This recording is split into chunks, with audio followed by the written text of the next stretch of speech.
You know, when we talk about mental illness in 2025, it's almost impossible not to feel this mix of hope and heartbreak at the same time. Because on one hand, we've never had more awareness, more conversations, more access to therapy and mental health content than we do right now. And yet, on the other hand, people are more anxious, more depressed, more disconnected, and more uncertain about their future than ever before. We've built an entire world that keeps us constantly connected through screens, but somehow we've never felt more alone. I talk to people every day who feel like they're drowning, not in water, but in thoughts. Thoughts that never stop, worries that never rest. People who wake up tired and go to bed even more exhausted, even if they did nothing all day. And that's the strange paradox of this generation. We're busier than ever, but it often feels like we're accomplishing nothing that really matters. The state of mental illness in 2025 isn't just about statistics or new diagnoses. It's about a culture that is quietly breaking people down while pretending to care about their wellness. It's about young people scrolling through endless feeds of self-care advice while silently wondering why none of it is helping. It's about people who are so used to wearing masks of confidence that they've forgotten what their real face looks like. There's something profoundly human happening beneath the surface, a spiritual kind of burnout. Not the kind you fix with a vacation, but the kind that comes from living in a world where everything is a performance, where every success is public and every failure feels permanent. We're losing touch with stillness, with meaning, with the small moments that give life texture. When I talk to people online, I notice this constant background hum of self-doubt. Everyone thinks they're behind. Behind in their career, behind in their relationships, behind in life. And it's not even their fault. It's the environment we live in. The digital world has created this endless treadmill of comparison where you can always find someone doing better than you in every possible area. And even if you logically know it's toxic, emotionally it still eats away at you. In 2025, mental illness isn't always visible. It's not just people crying in dark rooms. It's the person who smiles at every meeting, laughs with friends, posts motivational quotes, but secretly feels hollow inside. It's the student who's terrified of disappointing their parents. It's the employee who feels like a fraud no matter how well they perform. It's the parent who loves their kids but can't shake the feeling that they lost themselves somewhere along the way. The problem isn't that people don't care about mental health. The problem is that our solutions often treat symptoms, not roots. We medicate anxiety without addressing the culture that breeds it. We tell people to meditate for 10 minutes, but ignore the fact that their entire lifestyle is structured around chaos. We talk about self-love, but forget to mention that love takes time, patience, and compassion, not just affirmations in the mirror. And the truth is, healing has become commodified. You can buy a mindfulness app, order a therapy subscription, take supplements, follow influencers who post about positivity, and yet still feel completely disconnected from yourself. Because healing isn't a product, it's a process. A slow, often uncomfortable, deeply personal journey that can't be reduced to hashtags or quick fixes. If you look closely at the world right now, you can see how mental illness has evolved with technology. We used to think of depression as sadness. Now it's often numbness. We used to think of anxiety as fear. Now it's constant overstimulation. We used to think of loneliness as isolation. Now it's being surrounded by people, but feeling unseen. What's happening is that our nervous systems are overwhelmed. We are bombarded by information, choices, and opinions every waking moment. Our brains are trying to process thousands of micro interactions a day. Likes, messages, notifications, content, and somewhere in all that noise, our sense of self gets diluted.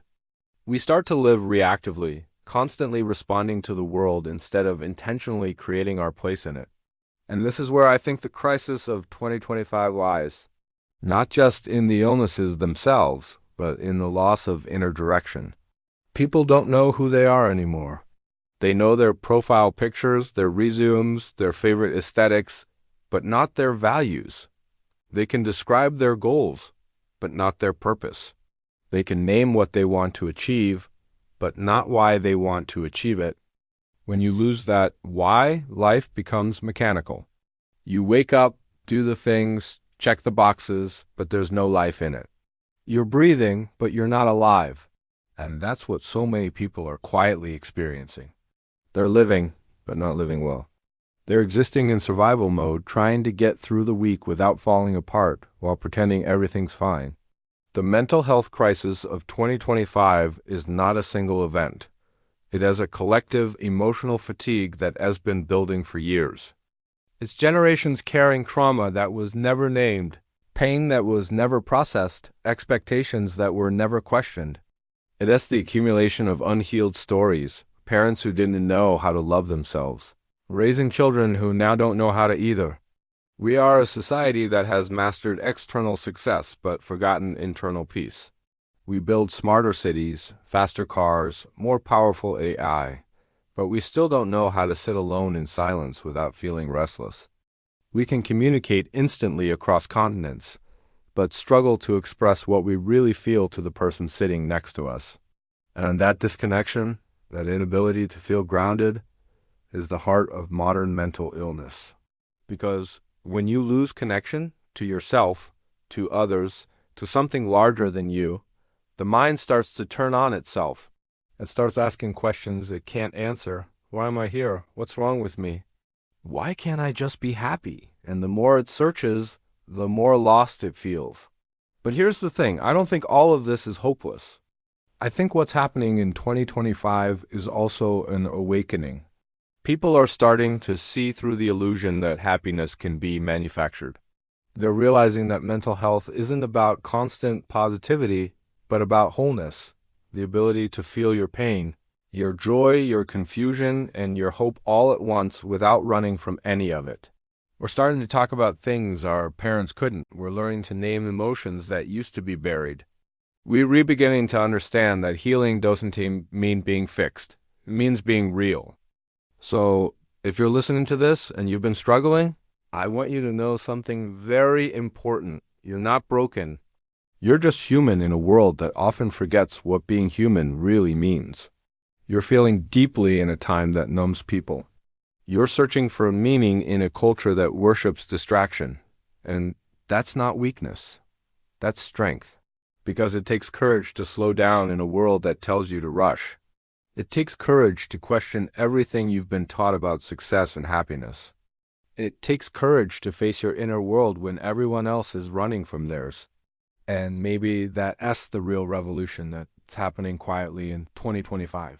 Not in technology or politics, but in the hearts of people who are finally ready to stop pretending and start healing.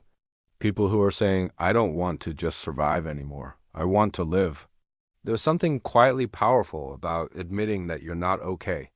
In a world where everyone is trying to project confidence and control, the simple act of saying, I'm struggling, has become almost revolutionary.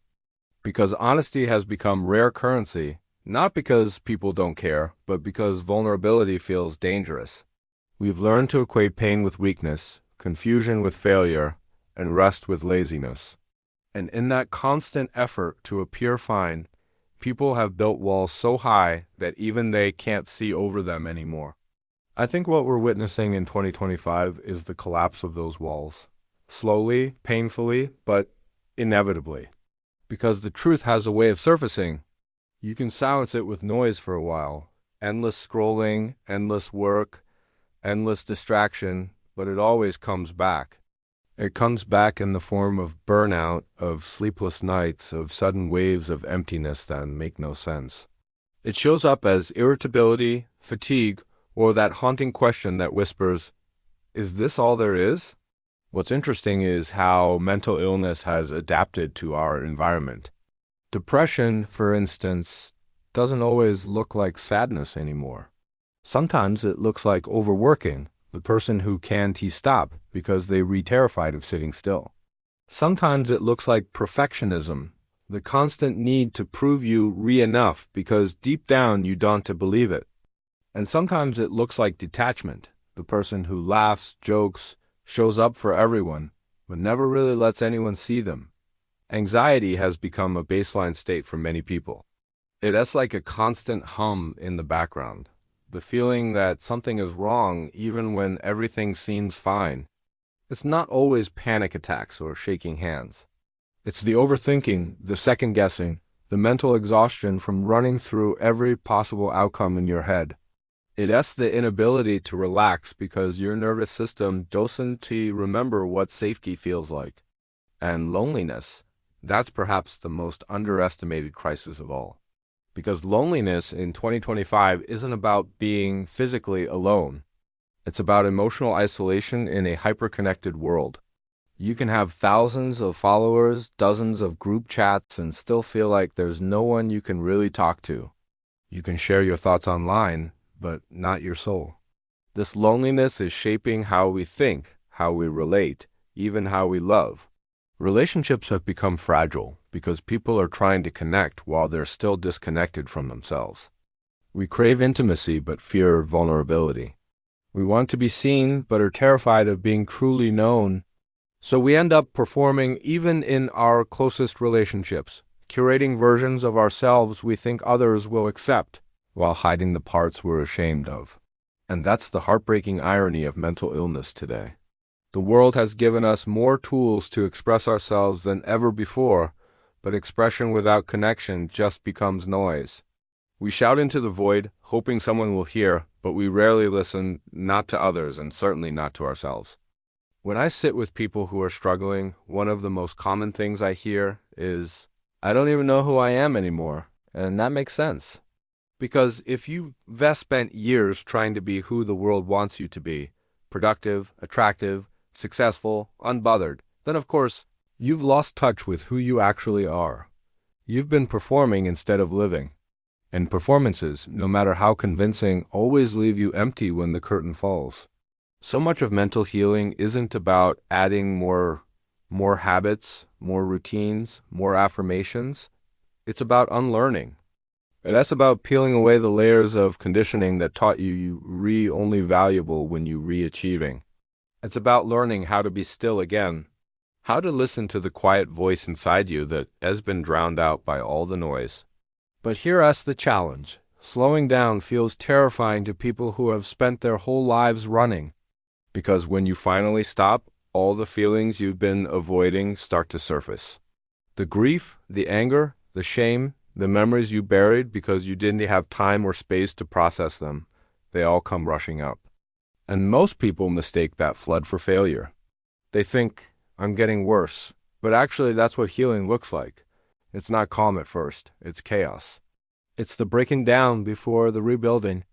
In 2025, we have more therapy, more research, more awareness, but also more confusion. Because healing has become content, it's been aestheticized. People are trying to heal perfectly. They're comparing their progress to others, wondering why their journey doesn't look as beautiful or peaceful as what they see online. But real healing isn't pretty, it's messy. It's crying in your car for no reason. It's saying no to people who once defined your sense of worth. It's sitting in silence and realizing how much of your life you've lived on autopilot. And that's okay, because growth doesn't happen in comfort. It happens in discomfort. The reason so many people feel stuck is because we've built a society that avoids discomfort at all costs. We medicate it, distract from it, escape it. But discomfort isn't the enemy. It's the doorway, the place where truth begins to unfold. There's also something else happening, something quieter but profound. People are starting to rediscover the importance of community. After years of digital isolation, we're realizing that no app, no algorithm can replace real human presence. And slowly, people are returning to that. Small support groups, honest conversations, shared experiences that remind us we're not alone. Because the human nervous system was never designed to heal in isolation. We heal in connection. I often think about how different the world feels from even 10 years ago. Back then, people were beginning to talk about mental health as something valid, not just weakness. But now, in 2025, it's almost mainstream. And yet, that mainstream acceptance has a strange side effect. It's made mental health into a brand. Companies sell wellness the same way they sell luxury. Influencers post about mindfulness while chasing the same numbers that make people anxious in the first place. We've commercialized the very thing that's supposed to set us free. So if you want to understand the real state of mental illness today, you have to look beyond the buzzwords and the social media campaigns. You have to look at the quiet places, the people crying in their cars after work, the teenagers deleting their posts because no one liked them fast enough, the parents pretending everything's okay while they're falling apart inside. That's where the truth lives. That's where the work needs to happen. And I think this is the hardest truth, that mental illness isn't an individual problem. It's a reflection of a collective imbalance. It's what happens when society values productivity over humanity, performance over authenticity, and constant growth over contentment. We've built systems that reward burnout and punish stillness. We tell people to chase dreams, but never teach them how to rest. We glorify independence to the point where asking for help feels shameful. That's why the solution can just be individual therapy. It has to be cultural. We need to redefine what it means to be well, to shift from how do I do more to how do I live better, from how do I fix myself to how do I understand myself. Because so many people aren't broken, they're just misunderstood. The future of mental health isn't about erasing pain. It's about learning to sit with it, to listen to what it's trying to teach you. Every symptom is a signal. Anxiety is a call for safety. Depression is a cry for meaning. Addiction is a search for connection. When we stop fighting those signals and start decoding them, we begin to heal. So maybe the real question isn't how do we cure mental illness, but how do we create a world that doesn't make people sick in the first place? How do we build schools that teach emotional intelligence, workplaces that value balance, families that model vulnerability instead of perfection? How do we build a culture where it's safe to be human again? That's the challenge of 2025 and the opportunity. Because if we can face the truth of how disconnected we've become, we can also begin to reconnect. If we can admit how exhausted we are, we can also learn how to rest. And if we can acknowledge how lost we feel, we can begin to find our way back, not to the world as it was, but to something deeper, more honest, more alive.